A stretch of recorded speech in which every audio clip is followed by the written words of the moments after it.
तो आज का टॉपिक है doll starter power and control wiring. हमारे लेजी लर्न यूट्यूब चैनल पे आपका स्वागत है। आपका अपना चैनल है। इस पे आप कुछ भी सीख सकते हैं, कुछ भी बोल सकते हैं, कुछ भी मतलब आप डिमांड कर सकते हैं, हम उसके ऊपर वीडियो बनाएंगे। आज का टॉपिक जो है doll starter power and control wiring का है। जो भी भाई लोग इसके बारे में जानना चाहते हैं, ब्रीफ जानना चाहते हैं, कृपया इस वीडियो को देखें और समझें कि कैसे कैसे वायरिंग होती है, कहाँ वायरिंग होती है, क्या क्या इक्विपमेंट इसमें डोल स्टार्टर में यूज किए जाते हैं। जैसे कि फर्स्ट है हमारा, देख रहे हैं इक्विपमेंट पे हम आ जाते हैं। एक कंट्रोल एमसीबी होती है जो ये है, जिसको हम 6 एम्पियर 10 एम्पियर भी ले सकते हैं। पुश बटन भी यूज कर सकते हैं। इसके एनसी पुश बटन है जो हमारे स्टॉप पुश बटन है। ये एनओ पुश बटन है जो हमारा ऑन पुश बटन है। इसको ऑन एयर स्टार्ट या रन पुश बटन भी बोलते हैं। ठीक है दोस्तों।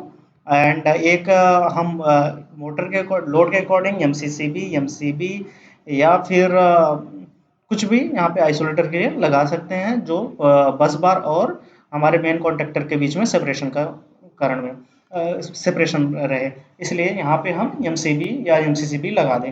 अकॉर्डिंग टू लोड 5 किलोवाट के नीचे रहता है तो हम बेसिकली आप जानते हैं कि हम डोल स्टार्टर यूज करते हैं। उसके ऊपर हम यूज करते हैं स्टार डेल्टा स्टार्टर। तो यहाँ पे बेसिकली हमारे एमसीबी ही यूज होगी, नॉट ए एमसीसीबी।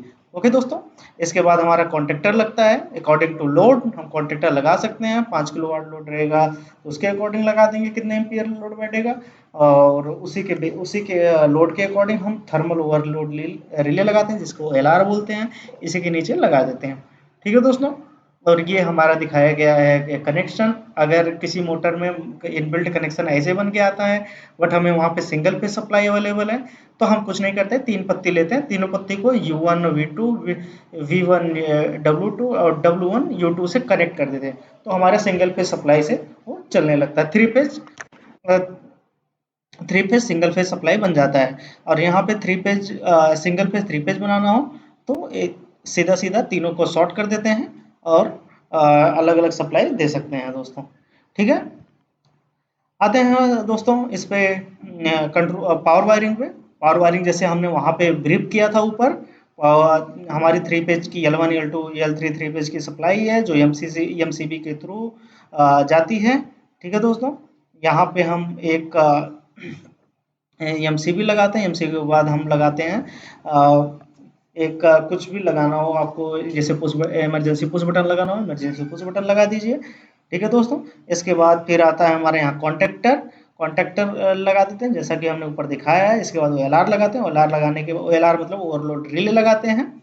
इसके बाद हमारा मोटर में कनेक्शन कर देते हैं। मोटर में ये जो दिखाया गया है ये अर्थिंग है, और जो ये साइन है हमारा, ये हमारी साइन होती है एसी की। एसी हमारी मोटर है। ठीक है दोस्तों। ये पावर सर्किट है। ये हमने आपको पावर सर्किट अभी ब्रीफ किया है। ठीक है दोस्तों। ये हमारा रहा कंट्रोल वायरिंग। कंट्रोल वायरिंग के बारे में हमने आपको बताया था। ठीक है। भेज लिया है जो हमने यहाँ पे आपको दिखाया है अभी। ये हमारा एमसीबी है। एमसीबी हम किसी एक फेज से लेके कनेक्ट कर लेते हैं, कनेक्ट करके उसी से कंट्रोलिंग करते हैं। ठीक है दोस्तों। तो इसी के हिसाब से हमने ले लिया है एक एमसीबी, किसी एक फेज से ले लिया है। उसके अगर फ्यूज लगाना हो फ्यूज लगा दीजिए।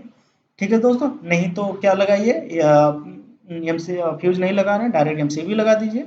एमसीबी के बाद ओवरलोड रिले में हमारा कनेक्शन होता है। ओवरलोड को होल्ड कराने के लिए। इसके बाद एक स्टॉप पुश बटन दबाते हैं बनाते हैं लगाते हैं जो एनसी के अकॉर्डिंग काम करता है। जैसे कि यहाँ से पावर सप्लाई आई और हमें एकाएक बंद करना हो तो यहाँ से दबा देंगे इस पुश बटन को, ये ओपन हो जाएगा और इसके बाद हमारा इधर सप्लाई आना बंद हो जाएगा दोस्तों। अगर हम इसी को ऑन कराना चाहें, ये हमारा होल्डिंग कॉन्टेक्टर है, इसको हम दबाते हैं। ठीक है दोस्तों। तो ये और ये लूप हो जाते हैं। तो जैसे ये दबाते हैं सप्लाई इधर से यहाँ तक आई ही रहती है। ये यहाँ से लूप इधर रहता है। जैसे इसको दबाते हैं ये यहाँ से करंट बैग यहाँ जाता है और ये होल्ड हो जाता है। ये फिर ऑटोमेटिक येलो कंडीशन में आ जाता है। फिर यही सप्लाई यहाँ से होके यहाँ आ जाती, कॉन्टेक्टर में आ जाती। कैसे आती है दोस्तों? पहले क्या होता है, यहाँ से सप्लाई आई हुई है यहाँ तक। ठीक है दोस्तों। यहाँ भी नहीं जा रही, यहाँ भी नहीं जा रही। हमारा ये वाला होल्ड यहाँ से है, देख रहे हैं आप। इस स्टार्ट पुश बटन से, जो ये स्टार्ट पुश बटन है आप ये देख रहे हो आप, ये आप देख रहे हो इसका ये यहाँ इसका येनो आप देख रहे हैं, ये जाके यहाँ से कनेक्टेड है। ठीक है। तो इस इन दोनों ये और ये एनो इसका ये एनो आप देख रहे हो, ये एनो और ये एनो आपका हो उसके कंडीशन में है, आपका होल्डिंग करना मतलब लूपिंग कंडीशन में है। ठीक है दोस्तों, आप तो यहाँ से सप्लाई दे दिए, ठीक है, यहाँ से सप्लाई दे दिए, यहाँ डायरेक्ट एनो और इसे इसके एनो से लूप कर दिए जो हमने आपको यहाँ पे दिखाया है। ठीक है, ये लूपिंग है, ये लूपिंग है दोस्तों।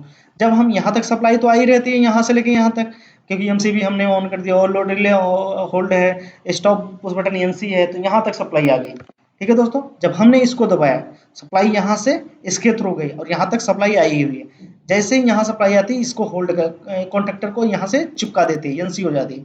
तब क्योंकि ये एनो पुश बटन एक ही बार दबाते हैं, इसके बाद तो फिर एनो हो जाती है वो, तो एक ही बार दबाएंगे फिर बाहर आ जाएगी, तो यहाँ से सप्लाई कट के यहाँ से ये होल्ड कर देगी। ये जब इसका प्लंजर या इसका जो अंदर का होल्डिंग कॉन्टैक्ट है होल्ड हो जाएगा, तब इसके थ्रू ये सप्लाई आपके कॉन्ट्रेक्टर में आएगी, कॉन्ट्रेक्टर हमारा होल्ड हो जाएगा। ठीक है दोस्तों, कॉन्ट्रेक्टर होल्ड हो जाएगा और कॉन्ट्रेक्टर न्यूट्रल देना हो तो न्यूट्रल दे दीजिए यहाँ से। ये होगी हमारी control circuit. Thank you so much दोस्तों, ये हमारा डोल स्टार्टर रहा, बहुत इजी डोल स्टार्टर है, बहुत इजीली मैंने समझाने की कोशिश करी, आपको फिगर भी दिखाने की कोशिश करी, कैसे कैसे कनेक्शन करते हैं पावर की और कैसे कंट्रोल की कनेक्शन करते हैं वो हमने आपको समझाया। और डोल स्टार्टर हम बेसिकली यूज करते हैं 5 किलोवाट्स के नीचे। आजकल तो लोग बहुत यूज कर रहे हैं, बट हम दोस्तों 5 किलोवाट से नीचे यूज करते हैं। अगर जैसे 5 किलोवाट के ऊपर होता है तो वहाँ स्टार्टर यूज करते हैं। ठीक है दोस्तों, थैंक यू सो मच। हमारे यूट्यूब चैनल लेजी लर्न में, आपका अपना यूट्यूब चैनल है, आप इससे जो भी सीखना चाहें आप हमें कमेंट करें, हम आपके लिए वीडियो उपलब्ध करेंगे। ठीक है दोस्तों, थैंक यू सो मच।